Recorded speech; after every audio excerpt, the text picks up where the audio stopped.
अक्सर जब हम हाईवे पे जाते हैं तो हमें चेतावनी वाले बोर्ड दिखते हैं, है ना। सावधानी हटी, दुर्घटना घटी टाइप। मतलब खतरा हमारी गलती से होता है, तेज रफ्तार से, लापरवाही से। पर जरा सोचिए, क्या हो अगर खतरा सड़क पर ना हो बल्कि सड़क खुद एक खतरा हो। हाँ, ये लाइनें तो हम सबने पढ़ी हैं। एक सीधी साधी चेतावनी है, लेकिन कभी कभी असली खतरा सिर्फ तेज रफ्तार या किसी गलत मोड़ से नहीं आता। कभी कभी खतरा कुछ और ही होता है। असल में कुछ सड़कें सिर्फ हादसों के लिए बदनाम नहीं होती, वो अलौकिक मतलब सुपरनैचुरल घटनाओं के लिए जानी जाती हैं। आज हम भारत के एक ऐसे ही हाईवे की बात करने वाले हैं, नेशनल हाईवे 66। एक ऐसी रात की कहानी जब एक परिवार का सामना इंसानी गलती से नहीं बल्कि किसी अनदेखी दूसरी दुनिया की ताकत से हुआ। और इस कहानी का जो मेन विलन है वो है छलावा। अब ये छलावा क्या है? ये हमारी लोक कथाओं का एक ऐसा, कह सकते हैं कि एक ऐसा साया है जो अपना रूप बदल सकता है। मतलब वो कुछ भी बन सकता है, कोई इंसान, कोई जानवर या कोई चीज भी। और उसका काम सिर्फ रास्ता भटकाना नहीं है, उसका असली मकसद है डर और धोखे से मुसाफिरों के दिमाग के साथ खेलना। तो चलिए सीधे केस फाइल पर आते हैं। जगह नेशनल हाईवे 66। यहां एक ऐसा शॉर्टकट है जो एक परिवार के लिए उनकी जिंदगी का सबसे डरावना सफर बन गया। तो पहले मिलते हैं इस कहानी के किरदारों से। ये वो परिवार है जिसके साथ ये सब हुआ। राजेश, उनकी पत्नी सपना, उनके 2 बच्चे अंजलि और सिद्ध, और साथ में राजेश के पिता। ये लोग एक शादी से लौट रहे थे, मतलब माहौल एकदम खुशनुमा था। उन्हें जरा भी अंदाजा नहीं था कि घर जाने का रास्ता उन्हें एक ऐसे बुरे सपने में ले जाएगा जिससे निकलना नामुमकिन सा लगेगा। तो हुआ ये कि रात काफी हो चुकी थी और घर जल्दी पहुंचने की सबको जल्दी थी। और यहीं पर राजेश ने वो एक फैसला लिया जिसने सब कुछ बदल कर रख दिया। बाकी सब लोग मना करते रहे, पर राजेश ने उस बदनाम शॉर्टकट से जाने का फैसला किया।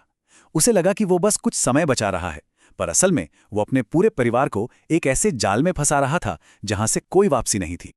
और जैसे ही उनकी कार उस सुनसान रास्ते पर आई, चीजें गड़बड़ होने लगी। पहले तो उन्हें सड़क किनारे एक औरत दिखी जो पलक झपकते ही गायब हो गई। फिर कुछ ही देर बाद कोई साया सा तेजी से गाड़ी के सामने से निकला।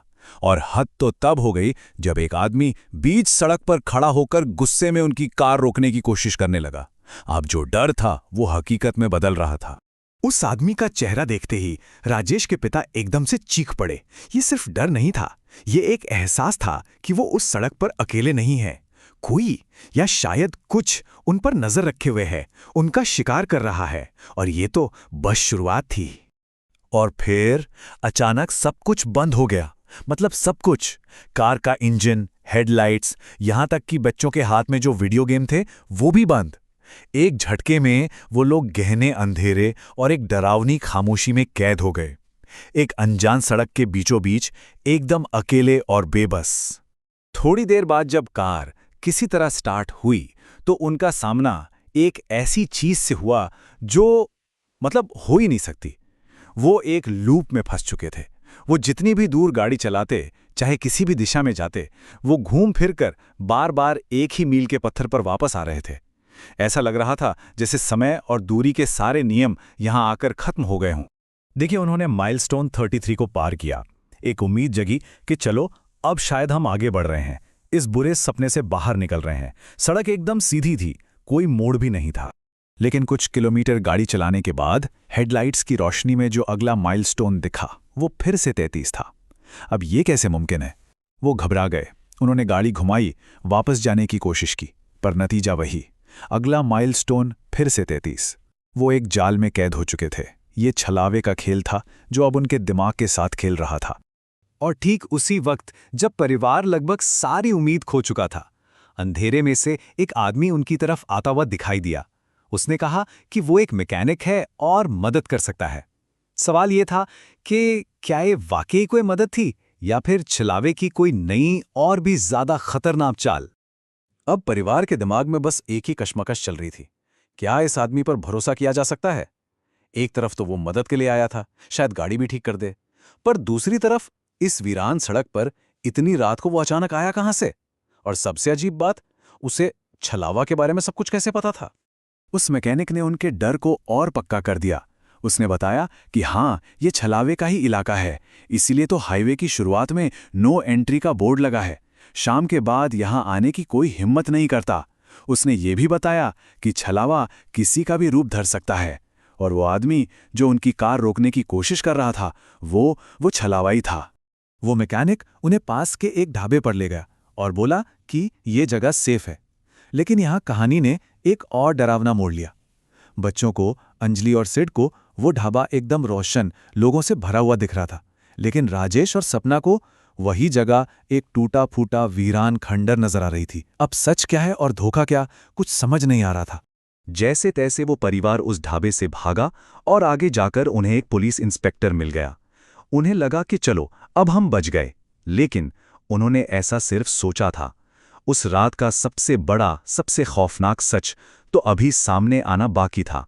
पुलिस इंस्पेक्टर ने जो बताया उसे सुनकर तो उनके होश ही उड़ गए। वो मैकेनिक जिसने उनकी मदद की थी, उसकी लाश तो कुछ दिन पहले ही पुलिस को मिली थी। छलावा हमेशा मरे हुए लोगों का रूप लेता है, और उसकी सबसे बड़ी चाल है ग्रुप के लोगों को एक एक करके अलग करना। और तभी उन्हें अचानक याद आया, उनका बेटा सिद, वो कहाँ है? पुलिस उन्हें एक सेफ हाउस में ले गई। तभी बाहर से राजेश के पिता की आवाज आई।